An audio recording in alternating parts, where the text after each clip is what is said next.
সুতোবাস kitchen ব্লগে আজকে আমি এসেছি। হ্যাঁ, বাঁধাকপি দেখতে পাচ্ছ, একটা নিরামিষ সুস্বাদু বাঁধাকপি রেসিপি নিয়ে। বাঁধাকপি সবাই রাঁধতে পারে, বাঁধাকপি সবাই কাটতে পারে, তবু আমি কিভাবে করব সেইটাই। সরস্বতী পুজোর স্পেশাল নিরামিষ বাঁধাকপির ঘন্ট। বাঁধাকপি আর লাউ কিন্তু কাটার উপর বেশ খানিকটা স্বাদ ডিপেন্ড করে। যত ঝিরিঝিরি কাটবে তত ভালো লাগে। আর বাঁধাকপির অনেক কিছু বাদ দিয়ে কাটি আমি, সেটাই তোমাদের সঙ্গে কাটার টিপস সহ শেয়ার করব। তো তার জন্য আমি এখানে একটা বেশ বড় সাইজের বাঁধাকপি নিয়েছি একটু আলু। বাঁধাকপিতে বড় বড় করে আলু দিলে খুব ভালো লাগে। মশলা নিয়েছি দেখো, একটা টমেটো আটে ফেটে নিয়েছি, আদা, 3টে কাঁচা লঙ্কা, জিরে, সাদা জিরে, সাথে আছে লাস্টে দেওয়ার জন্য আছে গরম মশলা। কেনা গরম মশলা গোটা কিনে আমি গুঁড়ো করে রাখি মিক্সিতে। আর এই ভাজা মশলাটা সবার ঘরে থাকে, আমারও আছে। ধনে, জিরে, একটু শুকনো লঙ্কার আটি ফেলে এটাতে একবারে গুঁড়ো করে রেখে দিই।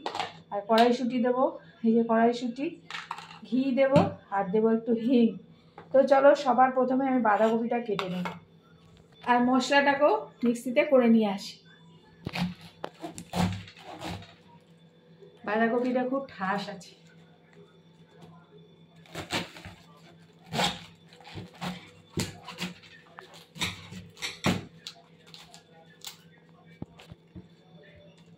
বাঁধাকপি আমিও খুব একটা সরু সরু কাটতে পারি এমনটা নয়, তবে বাঁধাকপি ভালো করে কাটলে খেতে অবশ্যই ভালো লাগে। কাটার টিপস সহ বললাম এই কারণে, অনেকে হয়তো এইভাবে কাটো, যারা কাটো না বা এইভাবে খাও না সেই জন্য বললাম যে পাতার মাঝখানের এই শীটটা বাদ দিয়ে দেবে, ভীষণ ভালো লাগে। শুধু পাতাটুকু নিয়ে একদম ঝিরঝির করে যারা কাটতে পারো কেটে নেবে, অসম্ভব ভালো লাগে। তাই পুরোটা কেটে তারপর আবার ফেরত আসছি।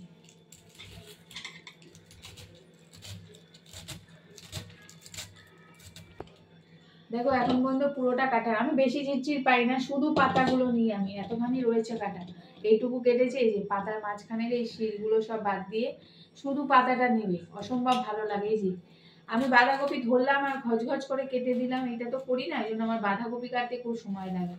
এই যে এই শিলটা পাতার মাঝখানে বাদ দিয়ে দেবে, সব কটা বাদ দিয়ে নিয়েছি, শুধু পাতাটুকু নিয়ে ঝিরঝির করে, বেশি ঝিরঝির আমি পারি না, যেটুকু পারি করে কেটে দিই, তাহলে কিন্তু বাঁধাকপি অসম্ভব ভালো হয় খেতে। পুরোটা কেটে নিই। এই যে বাঁধাকপিতে বড় বড় আলু দিলে ভালো লাগে, আমি একবারে আলু দিয়ে কেটে নিয়েছি। এটা আমি এবার নুন দিয়ে সেদ্ধ করব। আর এই দেখো এতগুলো বেরিয়েছে এই পাতার থেকে ডাটি, এগুলো বাদ দিয়ে আমি মশলাটাও করে নিয়েছি। এতটা মশলা লাগবে না, কিছুটা আমি রেখে দেবো। তো চলো রান্নাঘরে যাই, নুন মিষ্টি হলুদ সব দেখিয়ে দেবো। ভালো করে সিদ্ধ করে ছেঁকে নিয়েছি, আলু সহ সিদ্ধ করেছি। এদিকে সর্ষের তেল বসিয়ে দিয়েছি, আর এখানে একটা ফোড়ন রেডি করেছি, সেটা হচ্ছে তেজপাতা, শুকনো লঙ্কা আর সাদা জিরে। তার আগে আমি একটুখানি হিং দিয়ে নেব, দিয়ে দিলাম ফোড়নটা।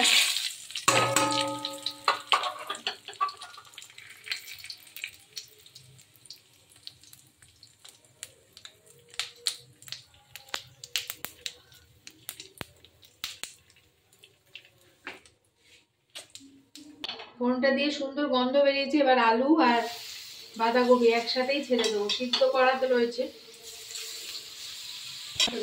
দিয়ে দিলাম একটু নুন, দিয়ে দিলাম টমেটো, আমি মশলাতে বেটেছি তাও অর্ধেক দিয়ে দিলাম।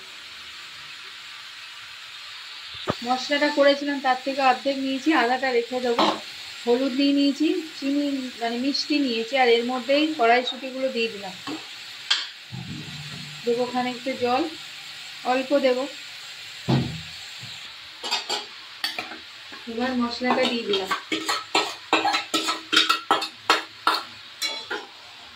ভাজা মশলাটা একটু পরে দেব, এটা খানিকটা কষে আসুক। বাঁধাকপিতে তো আর জল দেয় না, এটা আমরা সবাই জানি, তো এতেই হবে কষতে কষতে। যতই সিদ্ধ করে নিন আবারও তো জল বেরোবে না, তো এটা হতে থাক। বাঁধাকপিটা হয়ে এসে এই সময় ভাজা মশলাটা দিয়ে দিলাম গরম মশলা আর একটু ঘি, একটা কাঁচা লঙ্কা উপর দিয়ে দিলাম। এবার এটাকে ভালো করে মিশিয়ে নিয়ে তারপর নামিয়ে দেবো। পুরো রেডি হয়ে গেছে। এবার তোমাদের একটু সার্ভ করে দেখিয়ে দিই।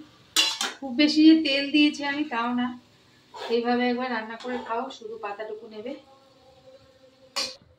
তো কাটার টিপস সহ সরস্বতী পুজো স্পেশাল সম্পূর্ণ নিরামিষ বাঁধাকপি আমার তৈরি হয়ে গেছে। যদি ভালো লাগে তাহলে একটু সাথে থেকো। এতক্ষণ সাথে থাকার জন্য তোমাদের সকলকে অসংখ্য ধন্যবাদ। আসবো পরবর্তী কোনো ভিডিও নিয়ে, ততক্ষণের জন্য সকলে ভালো থাকো।